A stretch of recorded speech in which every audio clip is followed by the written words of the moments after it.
Hey fam, my name is Krista Jennings. I am one of the owners of the Movement Studios. Every year we put together this frequently asked question video, especially for dancers who are interested in trying out for our team, to give you a little bit more information about our studio, our competitive program, and what kind of commitment you're looking at if this is something you're interested in. I'm be referencing my notes, and if you have questions after this video, please feel free to send me an email. I'm super available for emails, phone calls, for any questions you might have. So TeaMS is going into its 8th year. Myself and Nicole Klett are co-owners. What we strive to do is to make sure we're building really strong dancers, and our slogan is from dancer to artist. So we really want to be more than just your average dancer. We're trying to equip dancers with the skills they need to dance in college, professionally, in the future, depending on what your goals may be. We're always trying to provide stepping stones for future dance endeavors. So with that, our competitive program kind of goes side by side, but we really want to make sure we're growing more than just competitive dancers. We're growing the next generation of professional dancers. We do that by never working on competition routines during our classes. Our classes are only for technique and learning combinations, and really to focus on our dancers being versatile in a multitude of styles. So all of our competitive program is completely separate from our technique program, because we don't want to take away from that technique in order to learn competitive routines. We also offer master classes, we offer convention opportunities, we have report cards, progress meetings, we have an apprentice program, audition prep classes. All of this is kind of how we're different from other studios in the area and what helps us prepare our dancers for the next level. So it's just a little bit more probably accountability for the dancers and trying to teach them independence and give them a better idea of what the industry is demanding before they get there. We really value the dancers as a whole, and we want to invest in the development of other important skills beyond steps. So, like we talked about, those auditioning skills to be able to have meetings and accept feedback with adults. We're really trying to prepare them more for what's next for them in dance. So specifically about our teams, we have a range from age 7 to 18. Dancers should be 7 by the time of auditions. Right now we have 51 members on our team, but we really don't have a number in mind. It's whatever works and whatever is a good fit for our program at the time. And it is important to note that we do make cuts from auditions, so not everybody who auditions for the team ends up making the team. In an ideal world, we would love to accept everybody, but there's just sometimes dancers are not fully ready for the competitive side of dance, and we want to make sure that with the time and money investment that you as the family and the dancer are putting into it, that it is going to be a positive choice for them. So sometimes we do make cuts, so it's important to know, since it is a competitive program and we do try to be, top of the class, we really want to make sure our dancers are ready for it by the time that we put them on a team. This next section is going to be all about the minis. So if you know your dancer is not a mini, you can probably skip forward a little bit. Same thing, minis, your information is a lot different from the older dancers' information. So if you want to skip after this so we don't get confused. So our mini dancers this year range in age from age 7 to 10. So it kind of depends a little bit on age and ability, but we never have anybody older than 10 in the mini team. For our mini team, we only have 2 classes required starting in the fall. They need to take jazz and lyrical, and then they have we call it block rehearsal, Saturday from 12 to 1:30. So they'll rehearse every Saturday from 12 to 1:30. Our minis do 3 competitions, and they have 2 to 3 group dances depending on what mini you are. Some minis have solos, some minis have duo trios, so those opportunities are also open to our minis. They also participate in our company preview. That's a show we put on in late January, early February. We'll talk about that more lately, and also participate in community events.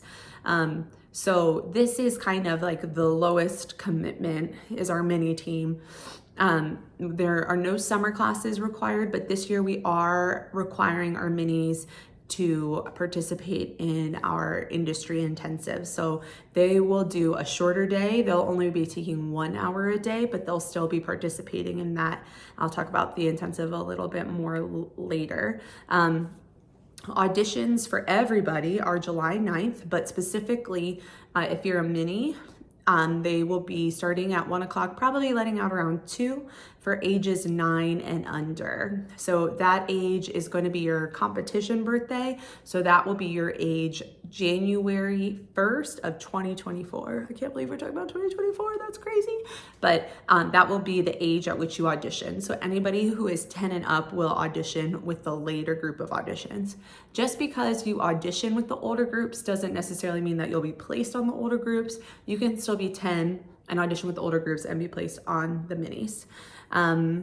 Like I mentioned, those requirements start in the fall, but we do highly recommend that they take summer classes outside of that one little intensive week.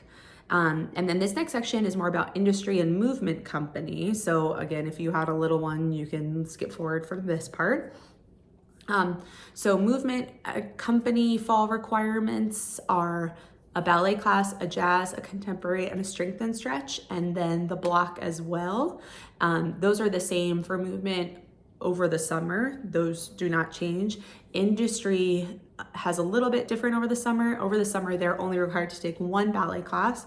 So ballet, jazz, contemporary, strength, and stretch. What's different is a hip hop is required, and then also that block. So industry is only required 1 ballet over the summer, but in the fall, it is 2. That's the only change.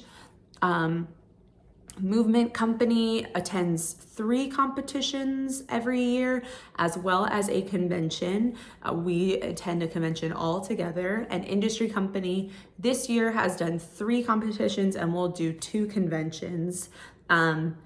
We're looking at maybe that might look a little bit different next year, TBA, but it will be 5 events. We are really excited to be planning to go back to nationals this year, so more information coming on that. We're looking at doing it every other year for nationals just because it is such like a big time and financial commitment for families. We have 2 companies, like I mentioned, for the older dancers, movement and industry, but we don't necessarily have set teams. So that's different from us from a lot of studios. Other studios I know they have like, these are the rubies and the diamonds and the emeralds, and you're placed with them and you do your same jazz with the same 6 dancers and lyrical with the same 6 dancers. Our program is really different from that. It's any dance you're in, the cast list will not be the same. So we have dances where it might be a small group where we're pulling from juniors and teens, and then there might be a large group where we're pulling from teens and seniors. So really you get the opportunity to dance with a multitude of dancers, which is really great. You get the opportunity often to be the younger dancer who gets pushed by the older dancers, and then you also have the chance to be the leader as one of the older dancers. So we really love mixing up the groups. I think it really allows us to be as versatile as possible, to not be predictable when we get on stage, and for groups to just like look and feel a little bit different. I mentioned before, but we do no competition choreography in our technique weekly classes. That is all for just technique. We don't want to intermix that.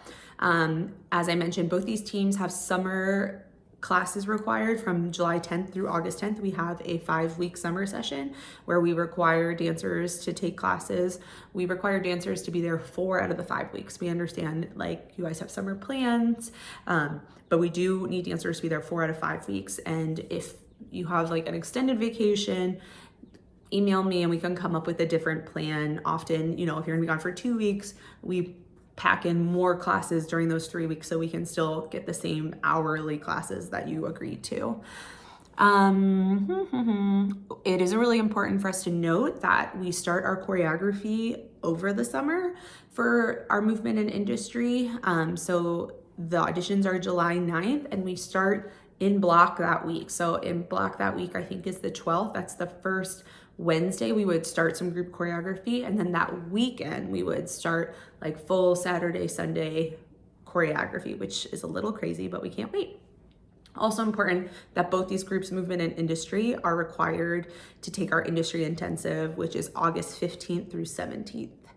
It's really important if you plan on auditioning that you provide any summer conflicts ahead of time. I'm looking to get availability from choreographers now for those rehearsals. So if you know you're taking a trip for 3 weeks, please send that to me as soon as possible so we can work around it as best we can. Alongside these competitions, these dancers also participate in that company preview I mentioned, and also community events. We have performed at like schools, National Dance Day. Things to get back to the community is a really great way to get other dancers involved, and also it's a good community service. Dancers can use it on their high school to fulfill their community service hours. So the next section is a little bit about our rehearsals. So again, minis, don't listen to this. You have your same block, 12 to 1:30 every Saturday, won't change. That's when the minis are learning all of their choreography and cleaning. Movement and industry, you have rehearsals on the weekends, Saturdays 12 to 6 and Sundays 1 to 7. This is your time to learn, clean, and perfect your routines. When you come to auditions, you will sign a contract, and parents and dancers will give us their maximum number of dances. This is really important. So if you are 11 and under in movement and industry, the minimum is 3. And if you are 12 and over, the minimum is 4. We really do believe in quality over quantity. So we're not gonna put you in like 20 group routines. We're gonna use you where we think is the best fit and where you can grow the most as a dancer. But we do ask that you set those maximums so we can work with your budget and your time restraints. As I mentioned, rehearsals for that, we'll start that Wednesday, but also the weekend rehearsals will run July 15th through August 17th. So please send me any conflicts for those weekends. On top of that, they have the Wednesday block rehearsal from 7 to 9. That's in the summer and the fall as well. Your block rehearsal is not meant to normally be learning new choreography or like changing choreography. It's meant as cleaning choreography. So it should be the time where we're just like running through, giving a few notes, doing it again, kind of just like keeping it fresh in your brain. That's kind of about maintenance, just maintaining where it's at. It shouldn't be really about like learning new stuff. The learning new stuff is with the choreographer on the weekends. It is really important to know that dancers can only miss 1 rehearsal per dance. If you need to miss more than 1 rehearsal, you will be removed from the piece. Historically, we have about 4 or 5 3-hour rehearsals per dance. So imagine if you miss one of those, you know, that's 20 or 25%. You can't miss any more than that. So it's really important that dancers are there for those rehearsals. Rehearsals are going to be posted in the Google Calendar through our Jackrabbit app that we are working on right now. We're really excited about. They'll be on our company bulletin board and also in our Monday emails. So you have all of access to it, a lot of different places. So we do expect you to understand where you need to be, when you need to be, so we can help make sure everybody's in the right place. And if you ever have a question like, I don't remember, am I in this dance for this weekend? Ask me. I'd rather answer your question, even if you think it's silly, then you assume you don't need to be there and have to be removed from a piece. Let us know any conflicts before they arise. So don't wait until something is scheduled to let us know. Even if you think something won't be scheduled, please let us know any conflicts. Because like I said, I do try my best to work around them. But you have to tell me so I can work around them and we don't do it retroactively. If your dancer has to miss rehearsal, it is really important that they learn any choreography that they have missed. So if they show up to the next block or the next rehearsal unprepared, they may not be in a section of that piece. So we take really painstakingly detailed videos about a breakdown of counts, of groups, of the choreography. So we expect dancers to use that to make sure they're learning any choreography they may have missed. So that's all about rehearsals. Like I said, there really is no set in stone rehearsal schedule since it's around choreographers' availability and conflicts. So, you know, your dance might rehearse once a month or might have a really heavy month where it's rehearsing 2 to 3 times. I will also say our rehearsal schedule is really heavy from July until probably December, I'd say. And after that, it really falls off. Once we start competing, which this year was the first weekend back from winter break, we're really having minimal rehearsals because we've really gotten all of our routines to a good place. They've already been on stage, and we're not really having weekend rehearsals at all anymore. It's April 4th and I don't remember the last time we had a weekend rehearsal. So it's nice because when, winter, spring comes, we can just enjoy the competition time. We're not stressed or feeling like we need to scramble. And when we get on stage, even if it's our first rehearsal, even if it's our first competition, we look like we've been on stage several times because we start our routine so early. Yes.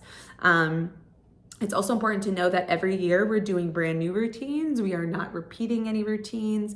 We want dancers to be able to learn to pick up quickly and also to learn like the cleaning process in a realistic way of how they would be asked if they were booked in a show. And so we want to make sure that their brains are good and that we're always continuing to come up with new, different ideas and never repeating the same things. So the next section is a little bit about the cost.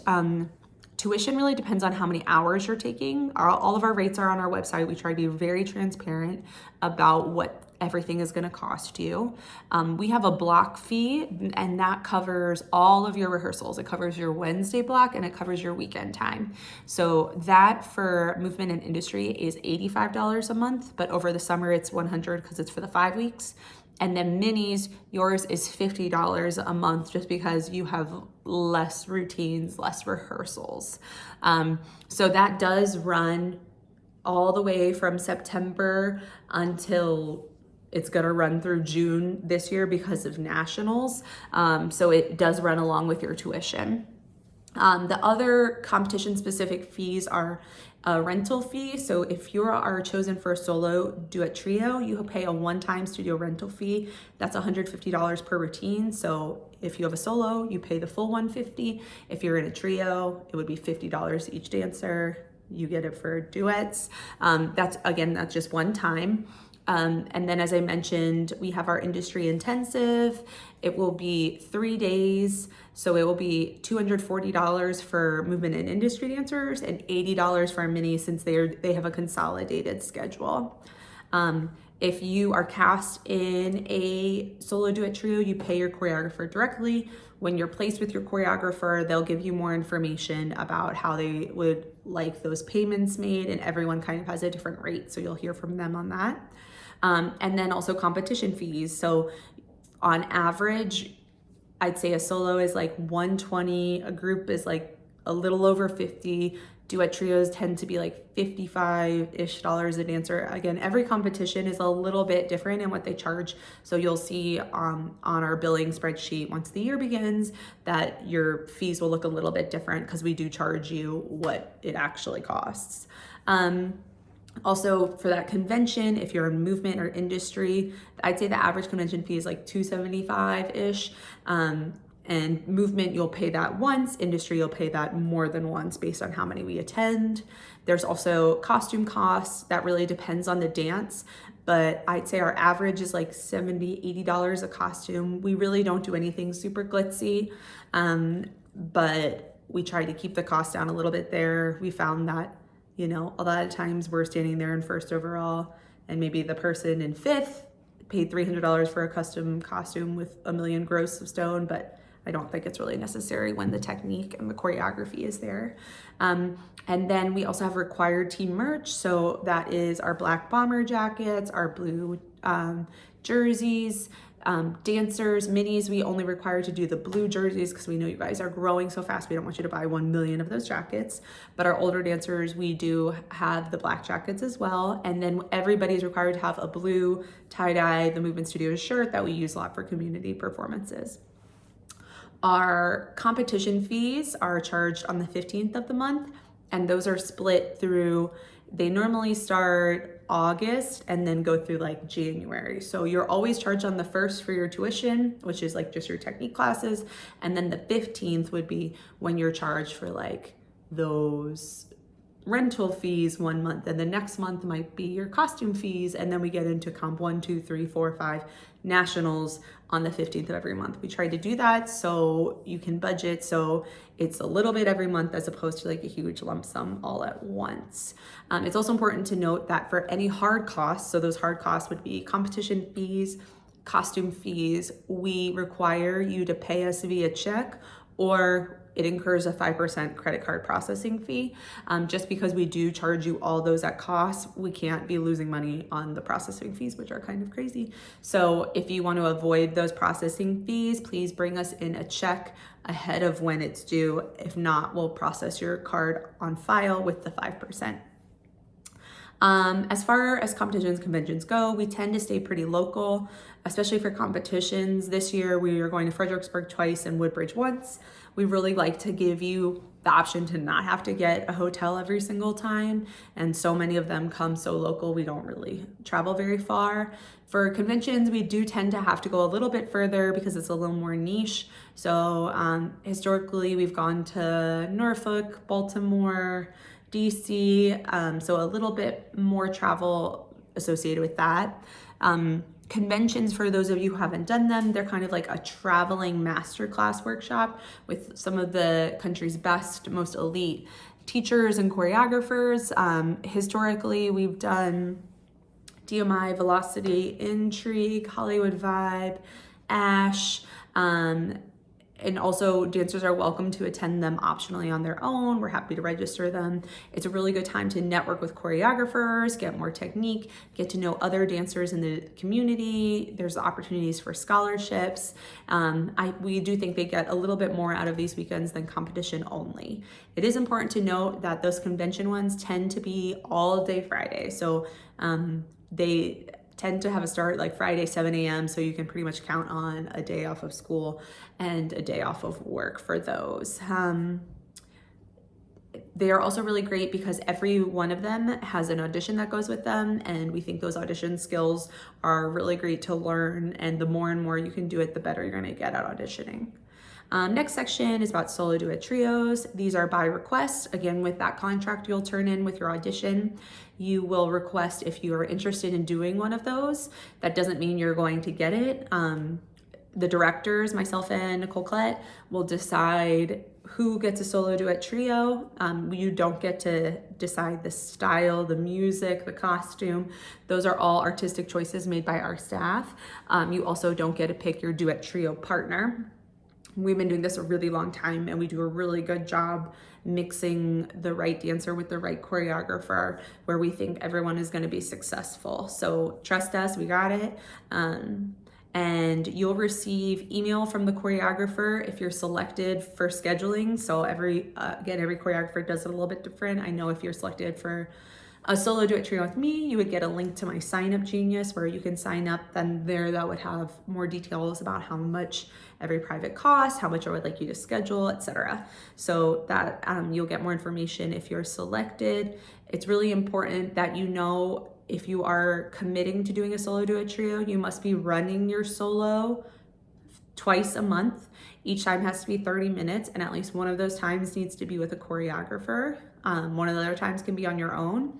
And it's also a really big financial commitment.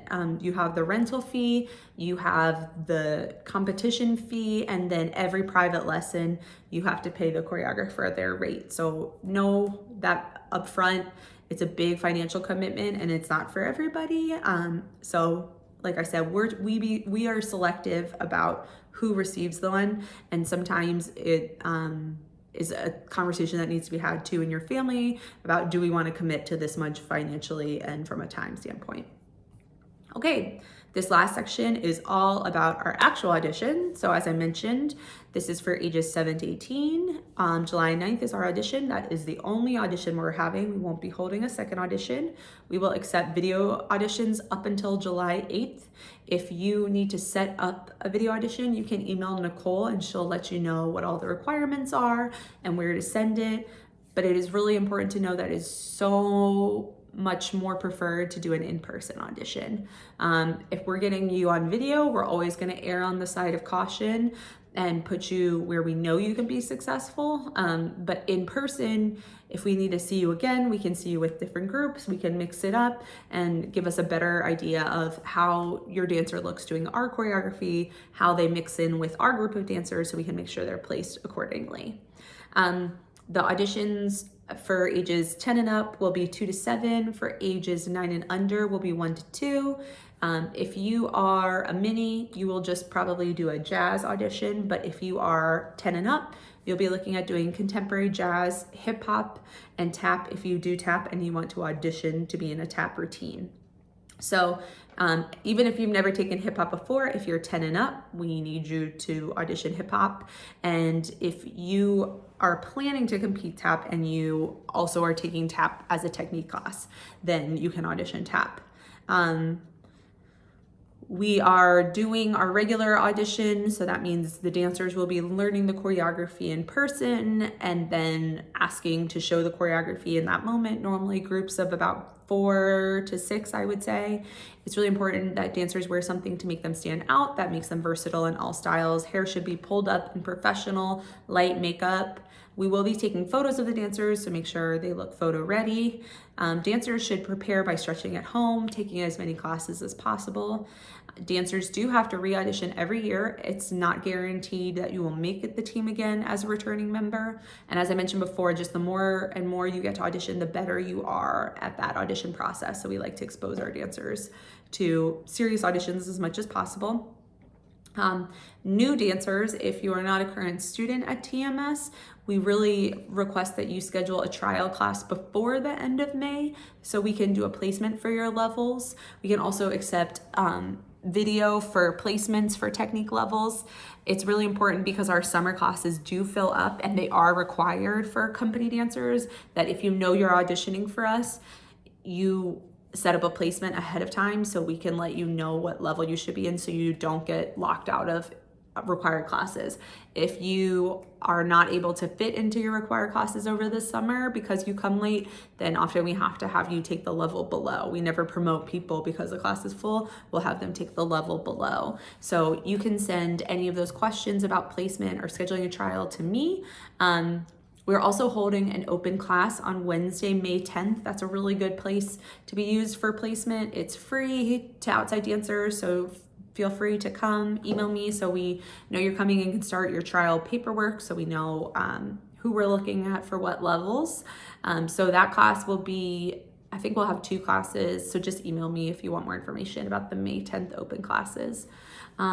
Returning dancers, we look at their audition, their performance on stage, their work in technique classes. So for returning dancers, we're not just looking at the audition, we're looking at kind of like the whole comprehensive year.